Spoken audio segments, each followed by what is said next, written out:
Hey, if you're standing in the aisle, scrolling through endless TV options, and you keep wondering whether splurging on a high-end OLED will actually make a difference in your living room, you're not alone.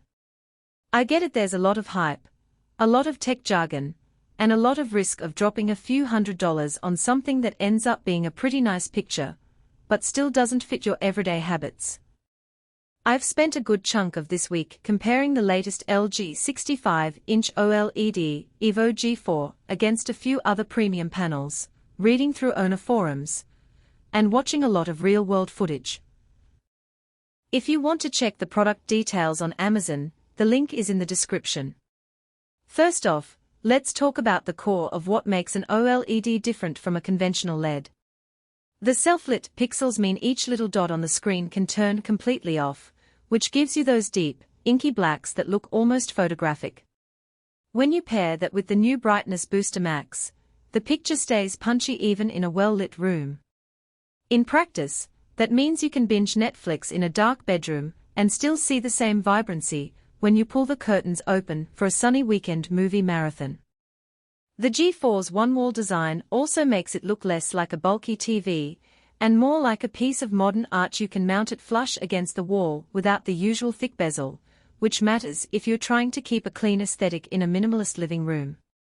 Now, you might be asking whether that extra brightness and the slimmer profile are worth the price tag. The answer depends on a few daily scenarios. If you're the type who watches a lot of HDR content, think The Mandalorian or Planet Earth on a big screen, the combination of Dolby Vision and Dolby Atmos really shines. The TV's A11 AI processor does a decent job of upscaling 4K content, smoothing out motion in sports, and even handling some of that noisy low-light footage you get from streaming services. In my test runs, fast-moving soccer matches didn't produce the usual smeared trails you sometimes see on older panels.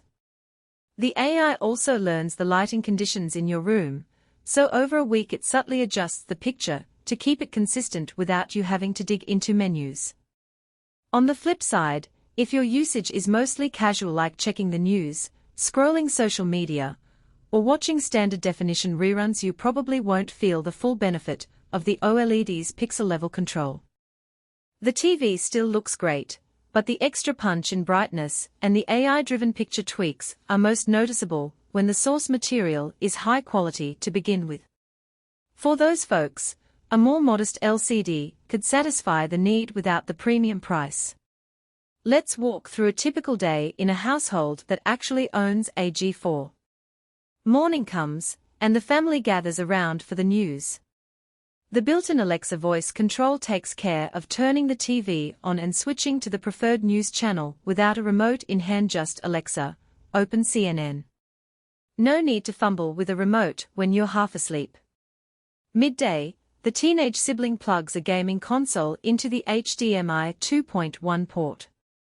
The TV's low input lag, thanks to the A11 processor, feels responsive enough that competitive gamers don't notice any delay. That said, the G4 caps at 120 Hz, so it's not quite the 240 Hz you'd find on dedicated gaming monitors, but for console gaming it's more than adequate. Evening rolls around, and the family settles in for a movie night. You dim the lights, and the OLED's deep blacks start to feel immersive, especially with Dolby Atmos on a decent sound system.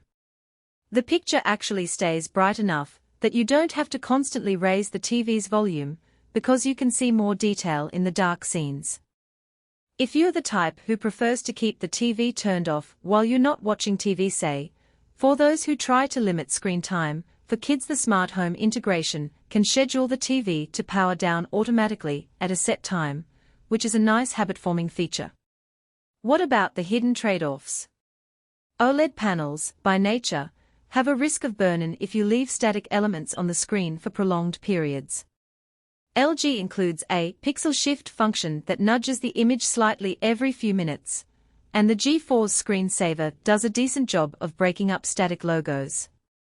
If you plan to use the TV as a monitor for work where a static toolbar might stay up for hours, you'll need to be mindful of that. Also, While the Brightness Booster Max pushes luminance higher than older OLEDs, the TV can still appear a bit dimmer in a sun-flooded living room compared with a premium LED that hits 1000 nits. If your viewing space is near a large window with no curtains, you might find the picture washed out during the day. Who should definitely consider this TV? First, the cinephiles who love HDR content and have a decent audio setup to take advantage of Dolby.